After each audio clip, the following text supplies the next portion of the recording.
Artiveste Murungi twakutanjera wasiba kurungi eshaha zaba ibiri z'ekiro kandi neshaha eyamakuru gita Agacencwire orikujaga kusehwirizoba indi Elias Rutugusa hamwe na Sunday Brian oburumo rwo bubonero kunkatagaga kuletira umbujire ndeka tworeke ebikure byija bwebembire emitwe y'amakuru ne kuhikibwaho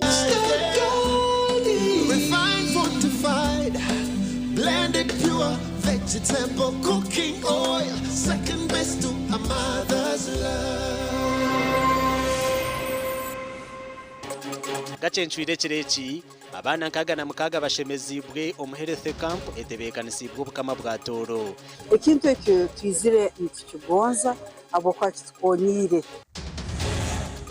Aisirente ya mutahi wahabwo kumwonera bamutabucire yahunga hacaro omuricegegwa enkente ya mulirano yazuweye erwa yine damage bojo muntu yambe tukole cyo wakashatu okwetebekanisize kiro cy'abakazi twakuretera urukutera amatafari okutunga entasya yarabura abagenzi bo butagayemerumo omuri rya ntonde sharamuko kutera boka zanje bitanizo emitwe y'amakuru yabane kuhikibwaho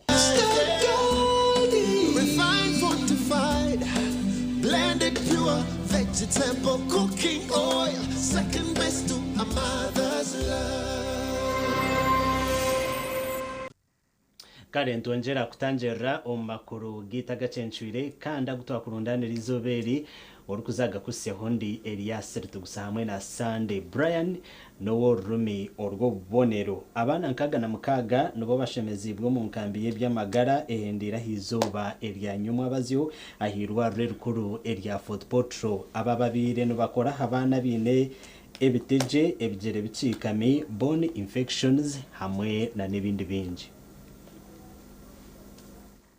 Health campaign tebekanisiwe obukama bwa toro nko muringo gumwe gukujaguzamwe amazarwa go mukama wa toro hamwe n'abara Indian community mu Uganda kandi birenekora abana bine biteje ebigere bicikami bone infections hamwe n'ebindi bakozere abantu nkaga na mukaga n'abantu binji munonga kikabenje tware sente nyinji munonga tonka bwa rukundo no kureba ngo nibehayo barebera ngo ruyere turebere ngo abantu aba babakoraho kandi nibaza ko abantu bo mugasho munonga Minister w'ebyamagara habwo bukama bwa toro Dr. Tito Beyeza nuwabiraye bembiro mu rumogo gwo kushemeza abana ba ogwatandikire sabite hingwire sengereza omoyo gwa burungi bwansi itwena tuyumukira hamu tuleke kulinda obuyambe kuruga America undi kuruga Japan kuruga ka obuyambe buruge mu bantu baitu abahindu bantu batwaire ekyokororaho basubuzi bakozi ba tongole baitu bakozere mu mulimo basoroza sentezi naitwe emyaka yero kugenda mu maiso tukolimo go mulimo kusera sente ezirayamba abada Indian community in Uganda abatire sento mu mugo n'abajarangu bazagumiza mbaru kwataraho bukama bwa toro okusyo buherezo mu bantu ba burijo Health campaign neba ho buri mwaka obwo mukama wa toro oyo nyimba kabambi gururi kidwa kana arukuzaguza amazarwa ge because disabled kids are never mostly neglected because they are not come in the priority of being worked upon because the accidents are very much here and the trauma cases take the priority. So we thought that why should we not focus which can save the future of this country. Ekintu ekyo twizire nikikibonza abo kwakitwonire hati buno bwire basemiza abana nkaga na mukaga hati abana nkaga na mukaga kuba no baleka mu byaro obwire kandi bana bengi bene myaka 5 mukaga 7 8 baitu omwana no bwarikora no bulema akiche myaka 18 nawe taliye gonza babazira utwashanga hirwa reri abana baba babire bahereze kushemezwa batugambira ko babire nibatunga obuzubu bw'amani ahabwo bana babo kuba bamuga netumutowa okwakitongole ekikawa tikayabana abalema abatenda ndeke nerunayinga ngalunga nawo to mwana muma family yayi mutamatema kutsibu kundi omwana wetu babiri mukola kwa ndeke kanda sibata dusabe sente shosi nimbebaza muna kuba akaine magita nox ni skaze kwata hamu wanatambula with time change growing beitu bamukozereho atunoni simera obukama bwito bwa toro na abazungu kuruga Indian Association Uganda abo mulimo koto gumukozere amakuraga gasha kwa Jonan webare Jonan Tsingwire kandi ntwenda kusima abanyambaba zabo twagumizamo n'amakuru abaturo ku rugo mu cyaro eca Busisi umugombore yankwakwa batabucire umutura mutahi wabo yahunga hacaro bari kumutekateka ho kubatwire ente ya mutahiwe umucara atyo akagiterayo abantu bagira ngo atwire nakore bahagaro nkebi konka ngo abebembezi hamwe na polisi bari kubisherekera ageze nakore bintu natwakoringa bataka enkente ya mulirano yazo weye erwaine damage orukutekatekwaho kwitente na taita sankundo emyaka nkaga na gumumutura wa bubis omugombora yankakwa na kigamba ngwente ya murano manyure nka Friday jiro musurgo ya monera nukwe kudishumya omukyara akagikoma akagisinduka omizi akabanza yatemente hano yo kuguru babuzabuza yagaruka gundi murundi ya enkente y'abandi no muguru nabwe babuzabuza kandi baramumanya ngo niwe tonka baburwo bujurize hati yeje mpana yo yagitiso murungu buzima obwabo mundu wa kabiri ndikureba karuru nikazo mundi yimbuka tukabana twabizamo ngo mukaza yibire nkoko ba osi bakayiko mundi yimbuka ngene gwayiko mundi wa kabiri bojo muntu yambe tukore cyo wakashatu abaturana bajara nkuborekero butashemerwa barkwenda ngo taita siba mutwara ha polisi ahubwe bukorwe bindevi ngo bitu polisi negumane musherekera kandi n'abantu bamwe arabatire bamutwara ha polisi ensonga bazimara yagaruka nebinde obusango bwe butwire nimbuba mubunu nitubusitamu nitubumana kwenkanyo cyakize kunduma okugenda keyenjekana nabebembezi bakatwara noliye wiya senteye akamukwatira miliyoni 1.5 kajima monteye akisha kwata 1.5 kajya bebembeza batamanya batakabali nzire nteje aho bagize ngo mugirinde yatagire charge yaho bakaza kumaneshonga noli kubanze mu busiramu nabi yatugamba ati tubere bakisa eri ebiki ebintu mukama katonda ajja kukola ki kutwagala tewaliwo kintu kyonna kebeere embizi ng'omusiraamu tokkirizibwa kugitta nti lwakuba mbizi ya gundi tokkirizibwa kubanga katonda yatugamba tusaasire ebintu ebinaki obulamu abaturani bajara ngo taita sinahu yarujiro mu cyaro cya Kayembo mugombora ya Rwentuha akarugayo bitarija habwe bahagaru bwama ya taita sikunga hacaro tugambereho no muhara par atire kandi ibintu byagambire kale mukureba arasa kubata chikozire nabone basubira busubira chungeche cyo kugira ngo bamuvunana abo batakaninde tanishonga ku hakuba yakwasire wo mukama wente na dadi nyine nyakutsubira ngo ajisire yashashura ente yori ababimariye yakwata ente yori yagishashura hakuba bamucumitiriza amateka niyo mateka nayo yarakuza mu nkomo wewe polisi yaenda gamba hanshongezi obwegumize ngo eriyo mu kucondoza amakoraga gasha kwa Philip Murangira webare Philip Murangira kandi bikorwa byo bwinazi nkebyo nitubijumira twagumizamo n'amakuru irwaro rukure rya St Ambrose mu district ya Kagadi byatungo buhwezo bwe bikwato hamwe na nemebazi ebya $20 okurwa mu kitongore echa Stanbic Bank enganzi hanga Robin na Banja natekatekwa okwija kuyigura hirwa rero mu butongore ahabiro mukaga ebyo kwezoko enganzi hangaro benana banja ebiro mukaga byo kwezo kunazagaruka tongozi rwa rerindi omu district ya Kagadi area St Ambrose Hospital okwero kucendezo mwijuzo ogurya hirwa rya Kagadi nkomuringo gumwe ogokwero bujanjabi hamwe na nokuragurwa hirwa redi Stanbic Bank yahaye bukwato hamwe na nimebaze birukubarirwamo $20 boni konsira kumugisha or principal nursing officer wirwa redi nagira ngo bweze ubu nobuza okubongera obushoborozi okwika omuntu wa hansi from the beginning bari bindondandika bikire nkolegana nayo ababank kandi obutuba bugenda mu banka batwa first priority kama manyire ngo kwene kora habarwaire tusimba line mu banko kandi obutugendayo for example nga support eno batusupportinga mu bwingi ati nikyokulo twabagambire tumobilizingire for 2 months abantu kwijja hano kandi tujja kusomeza amaiso bate ebintu bino byona ebimukulula mu bwingi so ningumani nti bagondeza kandi nimanya nti obwangu bwabo bwokutongeraho ga. And alongside it, we prepared a medical camp that is where we project to see or give medication to over 4,000 people. Most of these services are going to be free of charge, and it is along this that we invited a number of partners to come and lend a hand in supporting this cause. And amongst the partners we brought on board is Stanbic Bank, that has donated quite a number of medical supplies. Our entire budget for medical supplies has been catered for by Stanbic Bank.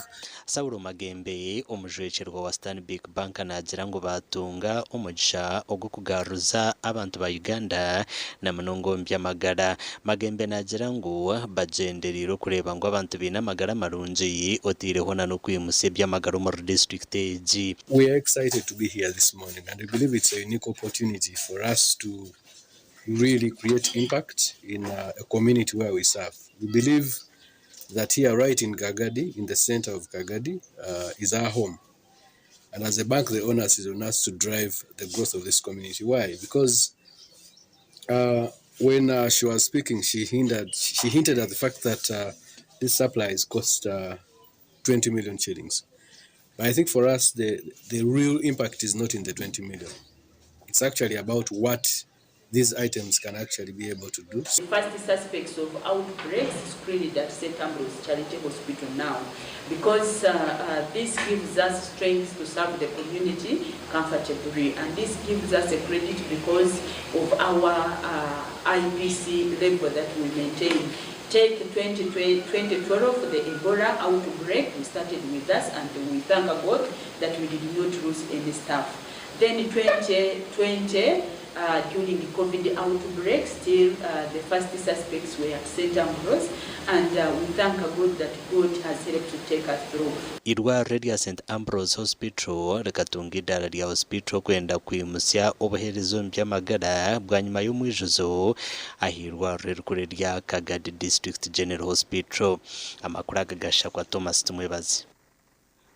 Webare Thomas Tumwebaze twagumizamu na namakuru abakazo mu district ya Ryantonde baraburwa okurekeraho okugayemerumo baba bari abukurwanisa obucene omumakagabo.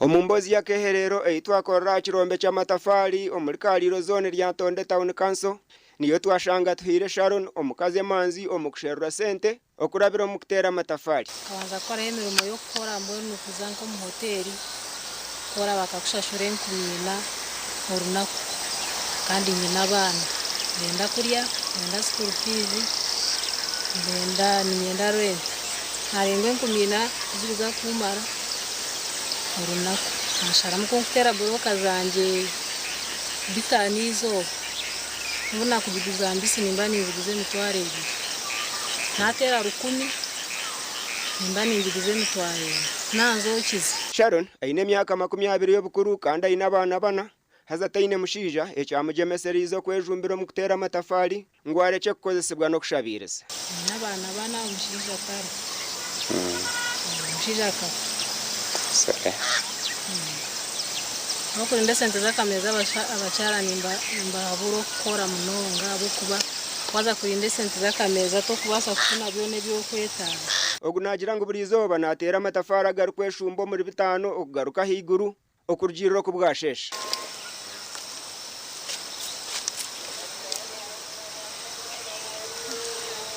Omunwa ari kuyiha sente zo kureberera abana be no kwesyaho cyari kwenda nko mukazi w'oburyo.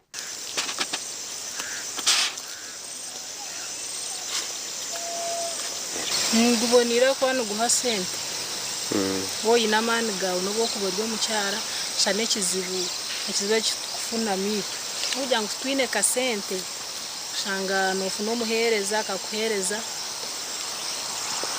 kadonga akakukatera kindi kintu cyo kizibu nka woyi ne sente za ukahereza umuhereza akakukatira akadonga akakushondera amatafari ngakwanguhira oriyo mukyara mwene yonokora wenka enyoni nkora nyenka ujya ngo sente tinzine tinkazikwasize omulembo gwa hati binjo mbakazi nibetantara emirimo y'oborofa ekisharo nari kubahiga okwemanyiza okukora ebyabo bareke kushabiriza kosamani buri murumo kare no bwo buri omukazi buri murumo wagugezaho no basa no gukora no kora rebera abana bawo no kuwabisaho kare niwe no kuwayebisaho mbweno kinkwabura abacyara bareke gaye emirimo buri murumo waguteka mamane no gukora okwandika no kushweka amatafari ombwira bw'enjura ogeisireho enkuze beyi omukosi entanuru nibimwaha bizibe byari kushanga omurumo bizibe bitwine mbwene enjura ke kugwa biteganisa kugira ngo twine papura byo kushweka ngakutwa twine papura byo kushweka ahasigare bizibu twatabine bizimje tukushanga enjura yatumwe nuke kugwa enjura niyo kubateganisa no kufuna sente zo kuteka mu mbwene ngo kunagambe enkuzosha kasitizezo nane nkuna zo nebizibu kune zisera ahantu hari kushabira bebembezo kumushagika ne sente zemyoga na PDM abase kukirize biroto bye ne birukiraho tinka government yani improvements ni pasente nyongero mu capital yanjye y'amatafara abo kuba anyine capital ni bane nkora mu nunga iweza PDM tarazitungire ezemyoga azitinka zitonga taragira mbebi nashinga bandi kazamo konka tarazibine omurimo wo gusharoni yamara mu mwaka gumwe konka nagira ngo kurwana sobworo nico cyagumugiye meseries ndisande William ahabwa TV West webare Sande William omurebi witu wa TV West murungi ninkusima aho uri kuturebera hona kandi webare na nukutorana kureba TV West ryo makuru agacenshwire konka naza kubanza tumureho tugarukana amakuru agande.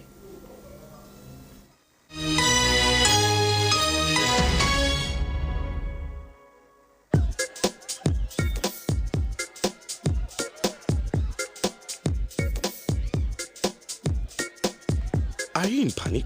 Or you're afraid to make a move? Don't worry. With Kazire Red Tonic, you will put her in red moments. And with Kazire Power Tonic, you have your game powered. Enjoy Kazire Red Tonic and Kazire Power Tonic, the natural organic products. Kazire Power Tonic, made from nettle tea, ginger, grapes, and honey. Kazire Red Tonic, made from watermelon, pumpkin, grapes, and honey. Power your game and ignite her happiness.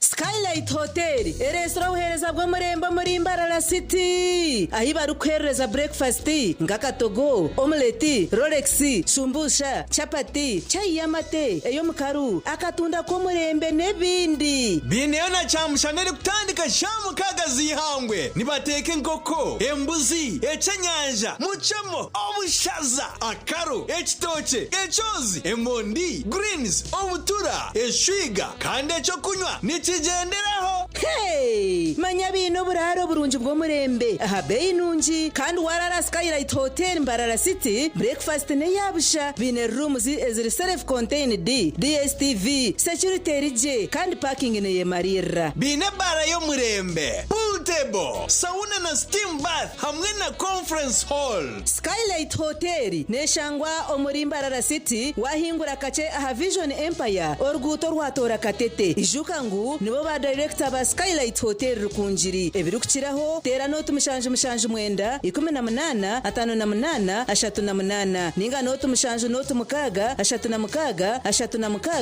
33.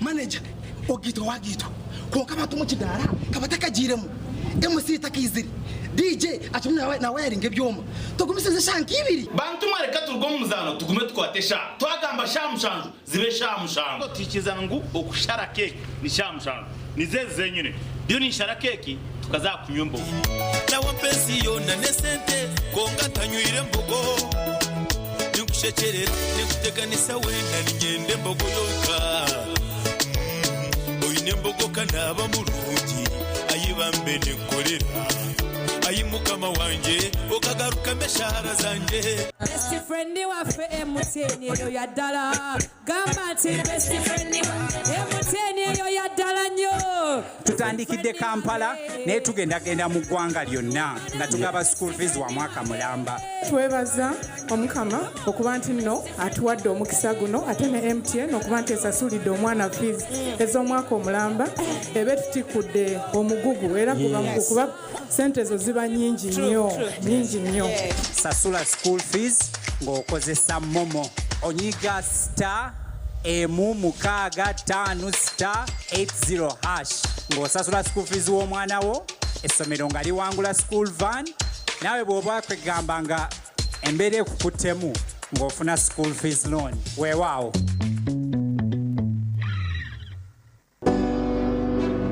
Ebiro bikuru ebi shemerwa n'abagitaano. Reka nkwanjurira Ibanda Secondary School. Ibanda Secondary School ni ishomero ry'abojo erukushangwa Kagongo Division Ibanda Municipality. Rirya hamusingirwe Kereziya kandi ryebemberwa abanyadini aba Brothers of Christian Instruction. Nitwebembezo kutina ruhanga okubaje kwa beji ebyo bwegese ni class ya higuru kandi ombye mzano tino rukutwingana.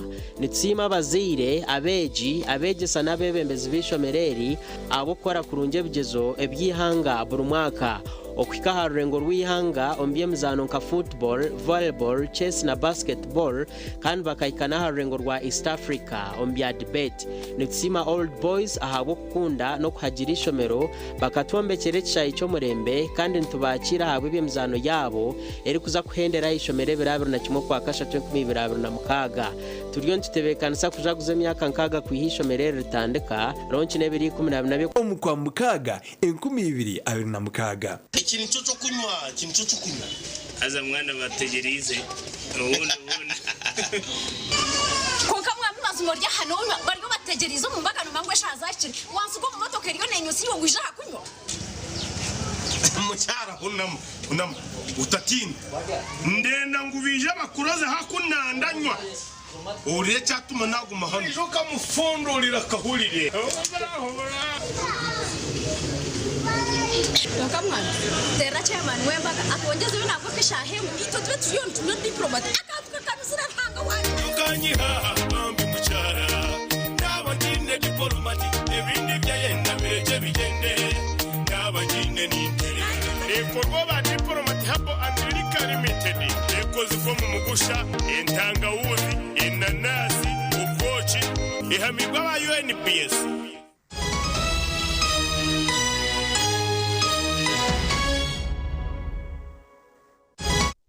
Yuko mbutumwa bw'abashubuzi twagumizamo na namakuru agacencuire ageshwekeki government hire byumbeko bishatu ahari Karera Seed School omu district ya Shema kandi bimazireho $520 ebyombeko ebi byombekirwe aba engineering brigade okurabiro ministry eyebyo bwegese hamwe na nemizano. Okuha ebyombeke bino bwanyuma yo kuheza kubyombeka kandi aba UPDF Engineering Brigade n'abahamyango babyombekere no mutindo gwa higuru okangaro bwire buringwa ebitu byombekere kandi babyombekera mutindo kumura yenu mwizukaje mukama wihanga owekitinsa Yoweri Kaguta Museveni akaragira ku emirimo emwe omu government okuchera ministry y'obwegese nemizano na ministry y'ebyamagara ku emirimo ejo etandike kukorwa amahegi yanga. These 4 classrooms we have seen here with the UPDF. Twazo municipality tuyesente zo kurinovating ebizimbe ninjiromo obu area ejo muri Shema. There are very few classrooms zine terazo kezigware back and that we want to make a standard. Tuenda banya in the future tubetu in entire year. Ebyombeko bibiri biri mu classroom ina kandi bimazireho sente ziri ku $350 otiriho n'ekindi kyombeko ekyahirweho municipality ku rugo ministry y'ebyobwegese omurango wa government gwo kugira ngo amashomero agatandike no kugira ngo muziriro yo tarakwebasa atakayihe ukari yake yakwena asigaza ngo riraza kupakira umwana ku mutwara Buganda wahika hano rango abana abantu bashoma wahika hano rango government etiro hamani bwe nabeshengereza uwo mani na mnonga ugo kugira ngo atakaza kuguziki yabayineho arokutwara umwana ishobora tarakoma cyabuza kurga munyensia na nayaza hanashoma myenda kutera umuranga abantu bona bo mu community ngo echo kwetaga cyo na Karera Seed School it's a government school tukaka ahubwo kuba tureberirwe ebintu twetaga biro obwatkarira seed school norumwe mu mashomero agariyo nigeyongera amani hamwe n'umubare muhango gw'abeegi. For instance, now government is focusing on the science to bring up the level abana enamba yo kumara abakumanya science. That is the focus of government. Wahika hishomero ery'obwa hato kareba niyo nosima government ya President Museveni ahabwa kuva buri kimwe kiri omu buteeka. Gasha kwa Sheikh Abdulatif. Webare Sheikh Abdulatif. Muzei George Kanyarwanda omwe habashomise mukuru w'ihanga lya Uganda we yargo magaragenseji ogwabira ry'ikikonje cy'amani omukuhabura habyo bwegese nangwa na n'entunguka omu district ya Bushenyi.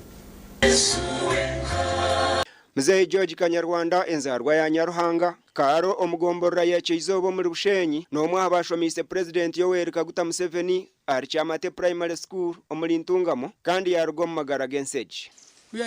Kuyagira cyamate bamutuma cunje muri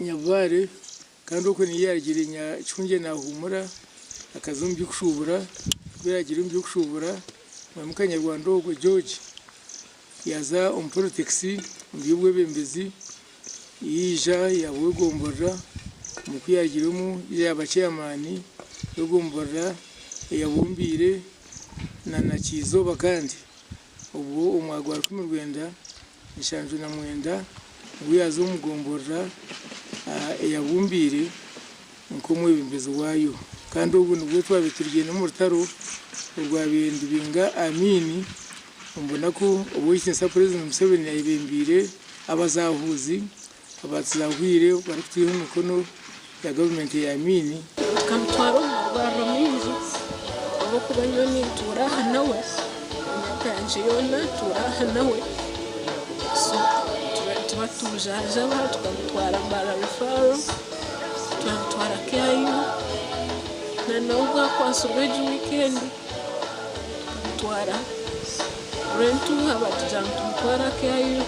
Kanyarwanda kebembere gomborra ya Kizoba nka chairman wayo okurgo mu mwaka gwa 1986 okuzo rwa 1990 kandi yagambwa nko muntu abire natwazaje umuryabo abana harabu yahwerire umashomero nka cyamata bashomire cyamata habwe abashomire cunje habwe wentuguje ku bwantu mwijuka ko muntu wabire ari umunyasasi umbyubwe bembezwe ari umunyasasi umuteki bwa Kizoba ari umunyasasi nk'umuntu wabira ari umutuzo mugombora ya Kizoba kandi ari kwera abantu kandi ari kubahabura ebyentunguka abahangire nawe bagira ngo umuntu ogwabire namanywa president ngukanda abire namuganyirwa mu cyango like any other person umuntu arikubana agamba na president yana umucanga cyane ni umuntu mbona mugamba na president kandi ugamba na president cyonka facilities nyinyi zitutunga kugira wewe mesi bakubayine na advice y'abana.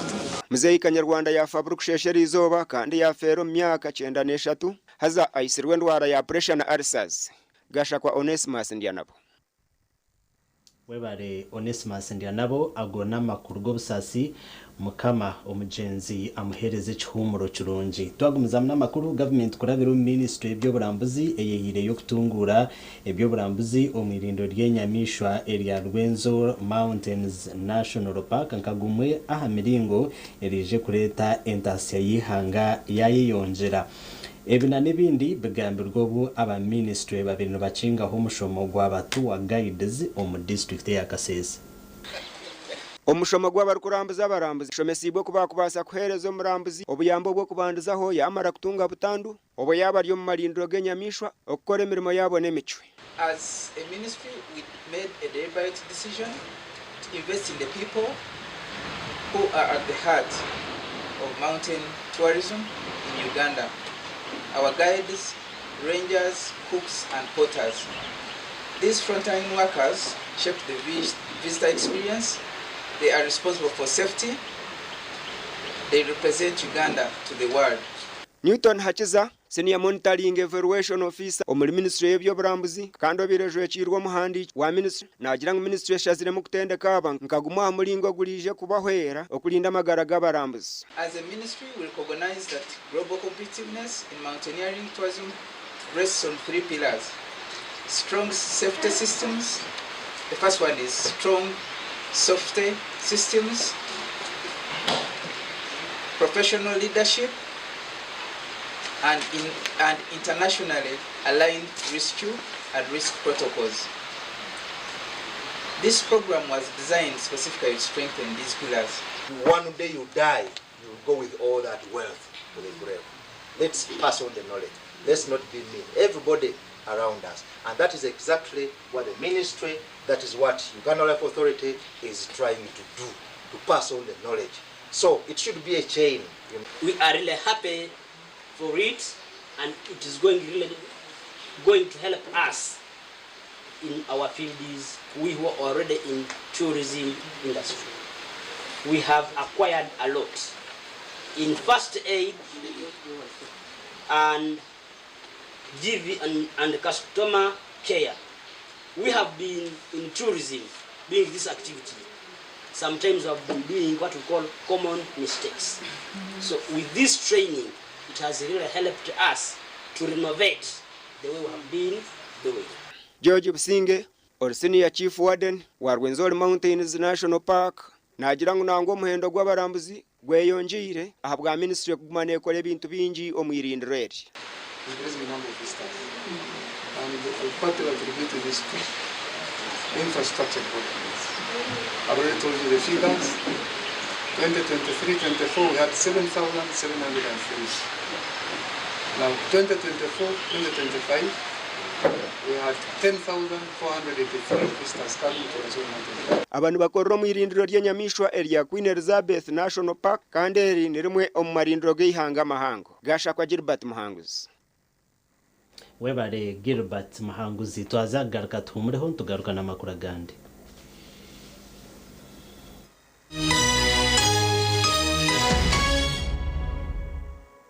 Nitukwanjulira Mbarara Institute of Health Sciences and Management. Ishomero lyonka ericyasingireyo okugunjura abashaho hamwe n'abazarisa aharurengo rwa certificate na diploma omu diploma in medical laboratory technology, diploma in medical records and health informatics, diploma in pharmacy. Rero bagaruka bashomesa certificate na diploma in nursing and midwifery. Ishomereri erine medical laboratory erime byoma nibereba ko muntu eyomurembe computer z'ekika higuru kandi byemizano bakabiteka mamanika kandi shomereri rahamibwe ministry eyobwegesiye na ministry of health kandi bine bus rugogoma eyokutambuza abeji ebyombeko ebyomurembe hamwe no mwanya rugogoma go kushomeramo ebitabo ogurukorebeka kurungi nirishangwa hangudo nyegendwa eyambarara isinjiro odakakiro mutahuni ya kaberebere okumanya biri kukiraho note mushanju ibiri kada na mushanju ashatu nibiri Ugandan. Mbarara Institute of Health Sciences and Management. We strive for quality health. Katochi, ino bunuzi bwayo. Katochi, kerya hamutindo. Katochi, okurugeri izoba abantu banje tibaregaruka kugirenda kwa hamutima. Byaguma binamashemererwa. Ahabwo kuba natongoze cyo kunywa kisya ecya katochi mugume munywecho. Katochi, ino bunuzi bwayo. Katochi, kerya hamutindo. Katochi, ina chama chayo. Muhute katochi, yerya hamutindo. Katochi alcoholic drink inuzire kandi terkuleta hangover nekogwa bakabiri Foods and Beverages Company Limited. Otaka ikize myaka 18 otanywaho. Noyendebero byanyense birungi ahabwa umwana wawe.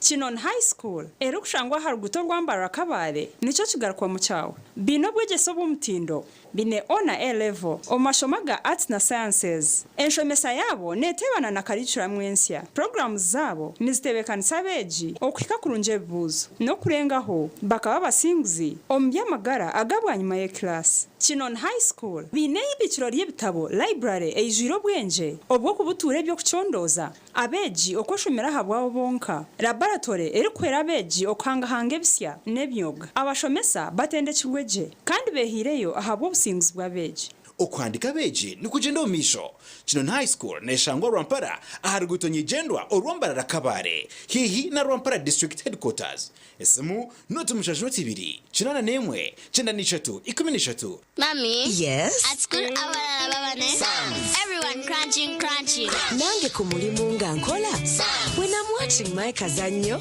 dabye mbaga ya daddy anti ku highway nga mvuga sisumagire ekyo shua katinage bampakingire Honey, mwana muwe. Get your favorite packet of Psalms from a shop or supermarket near you and crunch. Get yourself a packet of Psalms and start crunching.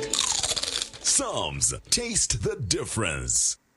Rwashamire Vocational Institute itendekero ry'amashomo ga business na technical studies international diploma human resource management, public administration, guidance and counseling, computer science and English IT, records management, accounting and finance, business management, journalism, tourism, building construction, electrical installation, mechanics, plumbing hamwe n'agandi mingi. Amashomo gagona nagabuzubwa ebitongore nka UBTEB, DIT hamwe na Makerere University. Rwashamire Vocational Institute twine in service, pre-service hamwe na short courses netushangwa Rwashamire Town Council aharuguto rwantunga mu Rukungiri kandi okwehandikisa nukugenda omisho. Tera enamba z'esimu 0772 96 9051. Cooking all that makes food sweet. Tastes so good like mama's kiss. Sweet Tamasana, yeah. Stir gold is the oil you cooking oil for a tasty meal to live a healthy, happy life. Stir gold, refined, fortified, blended pure vegetable cooking oil, second best to a mother's love.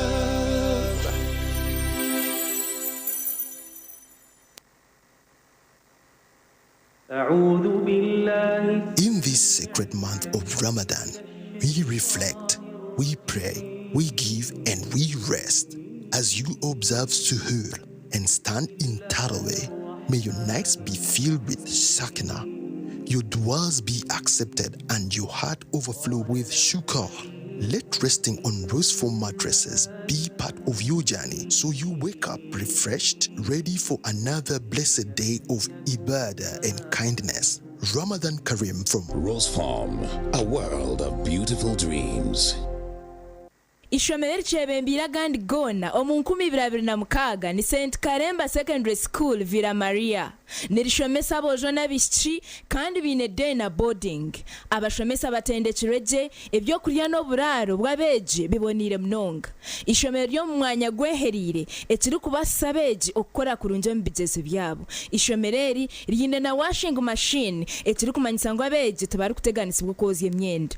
Abana nibegesibwa kutina ruhanga kandi bachebembiro mu kutwara midari yo kushomora ururimi rw'Urujamani. St Karemba Secondary School nirishangwa Villa Maria omu district ya Karungu. Kwenda kumanya ebiri kukiraho tera note mushanju note 5 nkaga na 8 nkaga ni 5 kinana na mukaga. Note mushanju note 4 5 ni 5 kinana na 9 24.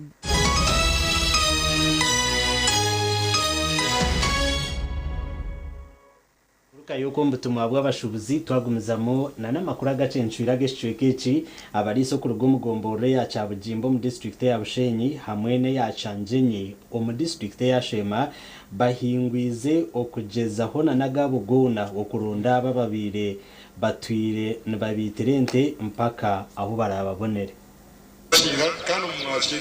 Omurukiko rushitamirizo baryanyuma baze muri ryamasa orwetabiremo abarisa bente ku rugo muri Cyabujimbi na Canjenyi bahingwize kuronda abantu babire nibanywe sente z'abamizi garukosya zyo zikafarero bakazibaga.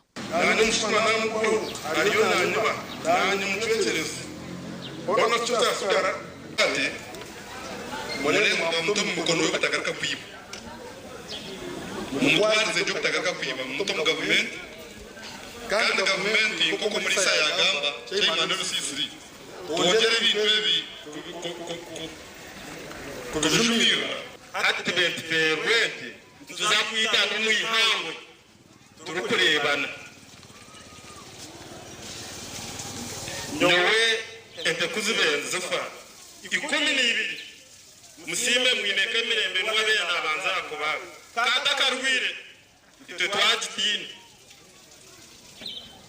iyo kubanza yaraba yakabiri ni cece basijamwe tukoreke ente kazapa ncuru kasuno gambero abarisa barabwira byo kwerinda ngukarabatande bare kururu kutekateka ubwo donturi yasingura oba kwasire buso bwa ntama arukuza kunywa sente z'abamizi garukosya atiyo kagamba bona babire nakora nabo ngo nibija kubatombe beragira bare kubakeraho amashuri y'abateka arukara arumwina gotoni bebuya arumuraka kanyango arumucara tukamahanga arumujasasi kuriya kanyango arumukandodi arumukate ka umwana wakanyango kateba aho mwabo yuwenteresumusure okumanya ngo abazugwa bakaba bamarize kweza wente z'abantu bakazana wakiye amano wente beyakasha tubita yente 8 wesho na mutukasinzine bintu nyibona abantu mfamu yanje ngundire njyakuda magara kumanya ngo umuntu ije yabanza kunde bananyita derna kwarente gwena nanje kana namuho koneso na songo rwanza na ona umfamu yanje hatari mu muhanda nako obunanya nakora sinakoresha mwana mwindi kunzicuro ngotra ngwano hingura wabo Muzeideo kabashachwe emyaka 5 yo bukuru agambira bo bushoboruzo ngo antasha mwezi yabira ine bakita 25 atiyo nuko kushaba ibyo kwerinda kuba yamba habina zaba nobunwe ngekani ngoma takundi kukana bikikamanya bantu ni yana Ekisingire kubateganisa no kugira ngo ihebyo na nibaho ibyo kwerinda kurwo mu district ibire yashema na Bushenyi tine no murabesire kubabugana n'ubwo kuba kujumire bikorwa nkebi amakuru agasha kwa Mike atwacire webare Michael atwacire babe byo kwerinda umucange cha Albertine bari aha muhigo ugo kurunda abazugu abatakamanyirwe abatahirire kandi bakafutaza family y'abantu bana mu district ya Kakumero. Omugambirizi wa polisi omucanga cha Albertine Julius Hachiza Alan nagirango ikikorwa cyo bwinaze kikaba hakaya Godfrey Muganyizi omutura wa Rwensere B omusenta ya Kakumiro. Hachiza nagirango abazugu bakatahireka ya Muganyizi basiga babatematema. So timu yitikazayo yashanga ikintu cyo babasize cyo ba planning bakakipuraninga kurangwa abantu abo babatematema babyabireho then bashanga mwayitu kagenda yashanga baba planning cyonga mu planingo bakakozesa imotoka ikakwata umuhanda utakumana. Hachiza yashaba abantu kuyamba polisi kwatabazwa babase kutebye cyabarugirireho koro bwinazovu nshabo umuntu wena ekitwena tweteke mu omuchondozo buri omwe kumanya ngo nabaza kuturungira amahurure akatwereza polisi then aba bantu bakwatwe. Omuningo gundi Hachiza yagamba ngo nka polisi bakomera abantu babiri abarukutekwa kuba batwire nibiba amasomo hamwe na za laptop z'abantu omurembo rwa Hoima ogunashobora ngo babashanjire bina amasomo garukurengigana hamwe na za laptop mushanju tukabaza kwata abasibe babiri twabashanga nesimu nyingi yes aba nabashoje bavuga ngo ni ba mechanical nesimu ni bazikanika cyoga wareba umuyendo gubire mu workshops zabo nesimu nyingi so tukabaza kwata simu ziri kwingura mu simu 10 so eze tekereza ninga teka ngo eze simu zine bakamabazo eze simu bakazi so tubine mu chome aho ima Central Police twinemo na laptops mushanje laptops zo mushanje nazo nuteka kuba zirye nshuma ngashakwa Ambrose nwagaba Katoto Bari Ambrose Nwagaba Katoto abazire barabwirwe okumanya emyoga yabo aha abana babo bareke kuza aharizarwe kwaso ngo president niwe Kamara byona okukira munonga habyubwegese ebigambirwe ahari Mujwa Primary School omuro butale omu district ya Ntungamo omuhurru eyo kurundana sente ezo kundo zishomero erya Mujwa Primary School. Ahabwo kugira ngo president akarete nkora yabona bashome abazira bingi bakebwa obujunanizibwa bwabo abana kandi ekino kichumbagizo bwegese omu Uganda. No turabe kiro twine mu miyaga yonoza kutunga sente za scholarship fund akubaze twashikokanira kito nakajanga naza kurushobora nowe chairman wa hirorisa konkiwe oinoza kutunga sente zaki za scholarship fund. Mujwa Primary School inabegirukaga kandi erya musinge gwa government okuruga 1998 haza bagambire byafayo byabo aha bwegese kwetwire nekora kuyo mwaka gwa 1998 kongata gashiraho krase eyo mwaka guhire niye bire ya kabiri omu history ya Mujwa okukora ki niye bire ya kangahi echo chikoreke ngo mutakagira ngo hata kutukozere nubwo tukozereje kukira yo muno apana twarakozereje kukiro kutukozero mwako kugizere ki oguhira omukurambure mbera yishomereri ebina n'amajuga amashomesa nibyo birikwerarikiriza. So the ratio is 1 desk to 5 pupils and it is not good. We lack electricity in the school.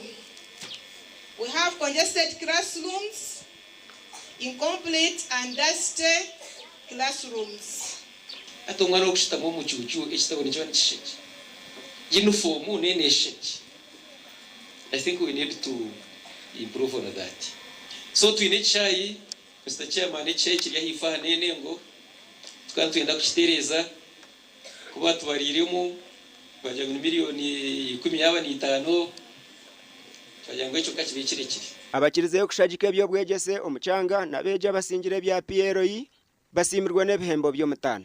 Memero muraino abadere kitani umaraile kwata mfarasi memero muraino kokora service bahanga kuhereza ebihembo byingi munonga bayira mumutakarangiza ahasente ezitukuru bampereza ebahasa head teacher nyina twaro mu kishogo kwase bahasa elmu echembo chawe echokoriri bisiem twari 10 yeta kitire hetichazi mugaruke mwetera de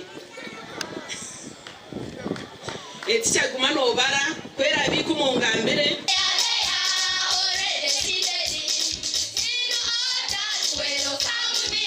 esente ziri kweshumba miliyoni 9 n'obuchweka mushanju nizo zirunda inwa mukorogo. Ndisande William abwa TV West omuli Ntungamo. Webare Sunday William twazagaruka tumureho ntugaruka n'amakuru ag'ibyemizano.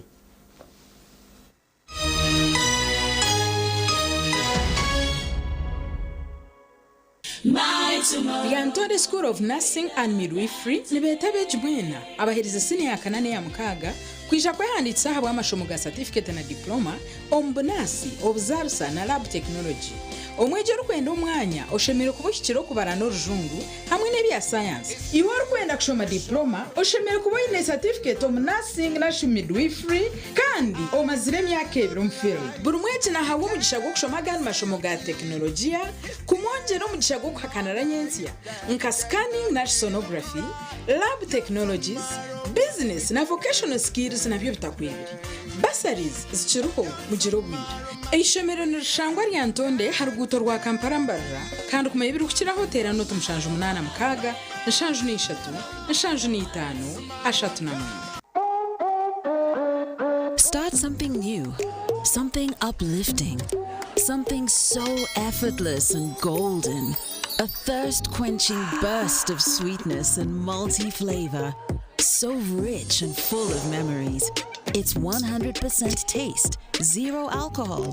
Try it. Savor it. Feel it elevate every moment. Sip after sip, gulp after gulp.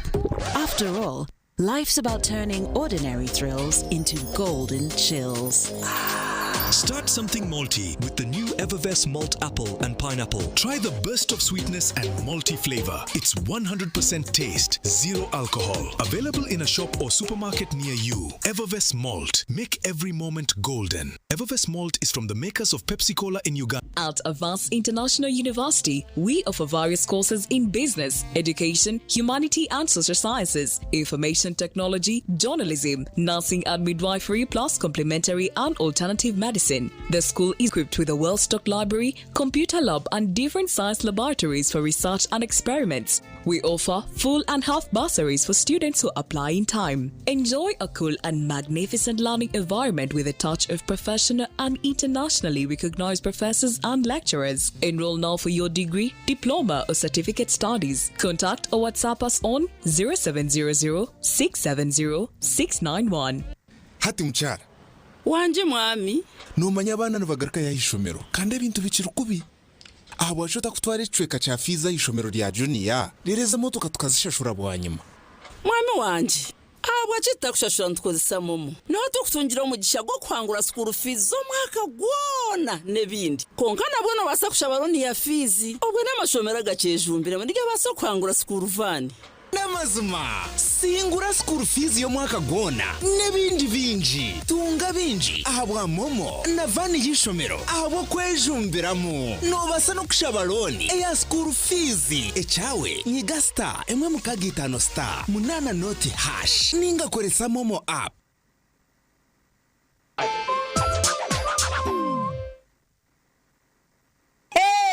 Makobore high school rukunjiri ernishomero eryabojo bonka eri bari kushoma bari kurarayo bine ona erevo nibegesa arts na sciences bine computer na science laboratories ubuzima beji bona nibayikira yiguru administrators na staff n'abahangu batendekirwe kurungi ishomero riryamusinje gwedini kandi abeji bona nibegesa bw'emice nibaresibwa kurungi ebyo kwirinda birije.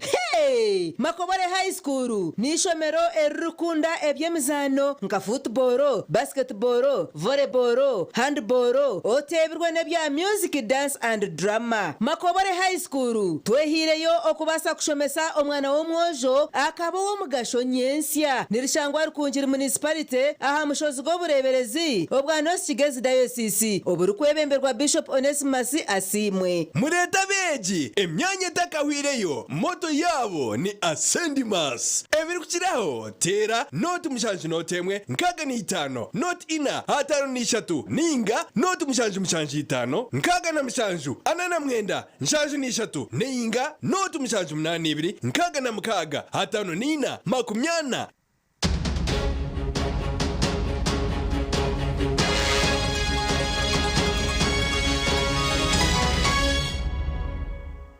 Omakuraga ebyemizano mu mpaka za Uganda Premier League timu eya Kitara FC yasinge ya UPPC Entebbe na goli 2 ahari 0 kandi yo Bull yasinga abapolisi nayo na goli 2 ahari 0. Start times Uganda Premier League match number 18 continues today, and also for days a live coverage at the Royals Parking Butematra Football Club entertainer and TVPP's Football Club in another game to count on the two sides in action this evening. Coming your way from western part of Uganda, coming your way from round 17, and of course league business returns today. There after that's a few days when these two sides met into the Uganda Cup, and of course Tara Football Club beat TVPC by 2-0. Ejecting into the side out of the Uganda Cup, and today Tara Football Club captain Kade looks for Iowa gain. Again letting into that nutmeg, well gets it, and Patrick Kade delivers one at the moment for Gaddafi Wahab.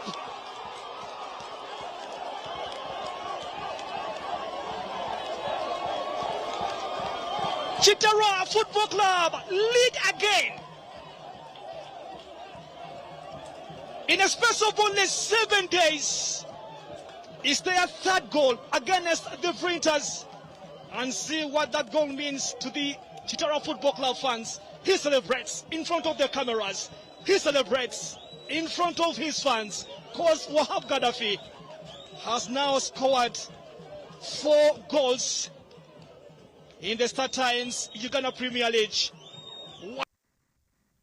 Omumakuru aganda g'ebyemizano empaka ez'amatendekero eza university nazagarukamu okuzanira izuba kandi timu ya St Lawrence University yasinga Dila University na goli 3-0 omuzano ogwazanirwa muri Kavure. Okero Ivan James hamwe na Namuchibi Sharafa nobo bateba goli z'abasyabusinguzi.